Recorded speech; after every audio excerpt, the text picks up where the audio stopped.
Imagine for a moment that the cornerstone of our entire food system, the humble potato, is actually a biological trap. For centuries, we have been told that the potato is the ultimate survival crop, the engine that fueled the Industrial Revolution and saved the world from famine. But there is a high price for our reliance on this tuber. The potato is a demanding master.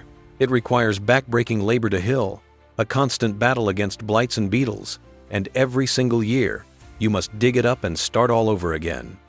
Most importantly, the potato is a bomb of simple starch. It spikes your insulin, feeds the inflammation in your body, and leaves your soil depleted of its mineral soul. But hidden in the wild fringes of North America is a forever crop that was once the primary staple of indigenous nations. A vegetable that is nutritionally superior, grows with zero effort, and once planted, will provide for your family for the rest of your life, without ever needing to be replanted. This is the story of the sunroot, the Jerusalem artichoke, the crop that the industrial food complex wants you to ignore because it is too efficient to be profitable. To understand why the sunroot is better than potatoes, we have to look at the great starch deception. Our modern agricultural system is built on annuals plants that live and die in a single season. This is perfect for the commercial machine. Annuals force the gardener into a cycle of dependency. You must buy new seeds or store tubers, you must till the earth every spring, and you must purchase fertilizers to replace the nutrients the annuals stripped away. The potato is the poster child for this cycle, but the sunroot follows a different law, the law of the perennial. The sunroot is actually the tuber of a native North American sunflower, Helianthus tuberosus. Unlike the potato, it doesn't just grow, it colonizes. Once you put a single sunroot tuber into the ground, it establishes a permanent underground food forest. Every winter, the stalks die back, but the roots remain alive, multiplying in the dark. Every spring, they return with more vigor than the year before. You harvest what you need, leave a few pieces behind, and the cycle continues forever. It is a one-time investment for a lifetime of food sovereignty. But the real miracle of the sunroot isn't just its lazy growth, it is the biological chemistry inside the tuber. While the potato stores its energy as starch, which the human body immediately converts into glucose, the sunroot stores its energy as inulin. This is a fundamental game changer for human health. Inulin is a complex prebiotic fiber that the human body cannot digest. When you eat a sunroot, it doesn't spike your blood sugar. It passes through the small intestine and arrives in the colon, where it becomes a feast for your beneficial gut bacteria. In an era where we are suffering from an epidemic of type 2 diabetes, obesity, and gut dysbiosis, the sunroot is a biological reset button. It is the perfect diabetic potato. It provides the savory, earthy satisfaction of a root vegetable without the metabolic tax of sugar. It feeds your internal microbiome, strengthening your immune system from the inside out.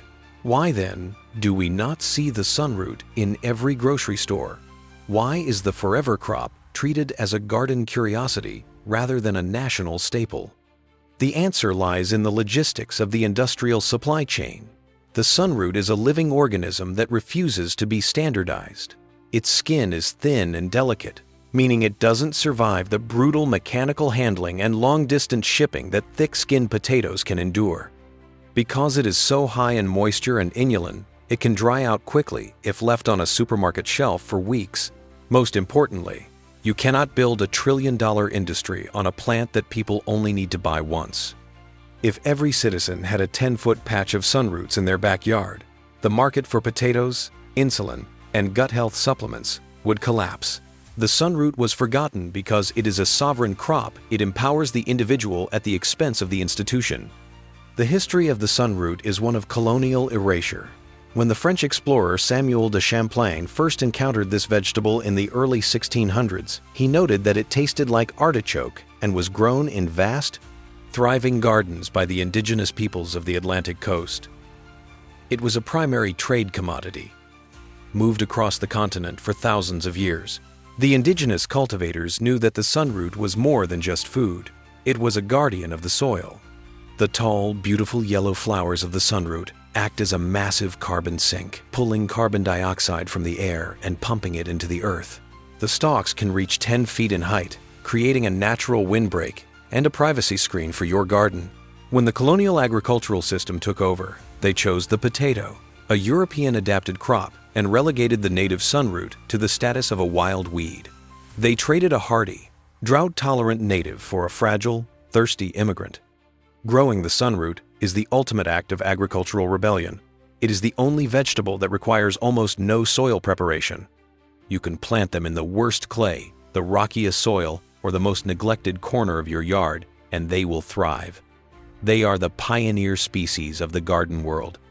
While your other vegetables are struggling with pests, the sunroot stands tall, its rough, sandpaper-like leaves making it unpalatable to almost every insect. They require zero fertilizer because their deep root systems mine minerals from layers of the earth that the shallow-rooted potato can never reach. In fact, if you aren't careful, the sunroot will take over your entire garden.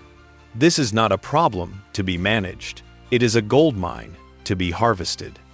You are no longer fighting the weeds. You are growing a weed that happens to be one of the most nutritious foods on the planet.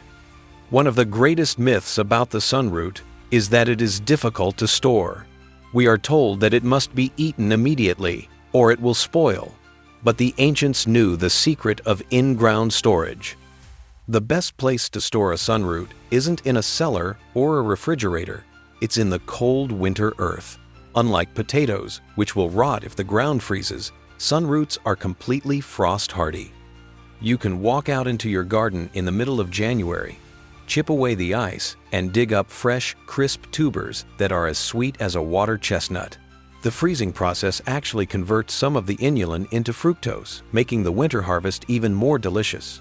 If you do harvest them all at once, they can be stored in damp sand or fermented. Fermented sunroots are a culinary delicacy, salty, sour, and packed with even more probiotics. They store for 6 months or more when treated with respect, providing a bridge of nutrition through the hungry gap of early spring when nothing else is growing. The flavor of the sunroot is a revelation. When raw, it is crisp and nutty, with a texture similar to an apple or a jicama. When roasted, it transforms. The skin becomes golden and caramelized, and the inside turns into a rich, buttery puree with notes of hazelnut and sunflower seeds. It makes a superior mash, a decadent soup, and an incredible roasted side dish. For the lazy cook, it is a dream come true, because you don't even need to peel them. The skins are thin and packed with the same prebiotic fiber as the flesh. You simply wash them and cook them. You are trading the hours spent peeling potatoes for minutes of simple preparation. We are living in an era of climatic uncertainty and rising food costs. The annual paradigm is failing. We cannot continue to rely on crops that require massive amounts of water, diesel, and labor to survive. The sunroot represents the perennial path. It is a testament to the wisdom of the earth, a plant that asks for nothing and gives everything. It is the forever crop that bridges the gap between the wild forest and the domestic garden. It is time to stop being a slave to the potato and start being a steward of the sunroot. Look at the unused patches of land in your neighborhood, the neglected corners of your yard, and the edges of the fields. Those are the places where the sunroot wants to live. It is waiting for us to remember its name and reclaim its power. Plant it once, just once, and for the next 20, 30, or 50 years, you will have a reservoir of health buried beneath your feet. The vault of forgotten nutrition is open, and the sunroot is the key. Stop planting for a season and start planting for a lifetime. The forever crop is waiting for you to bring it home.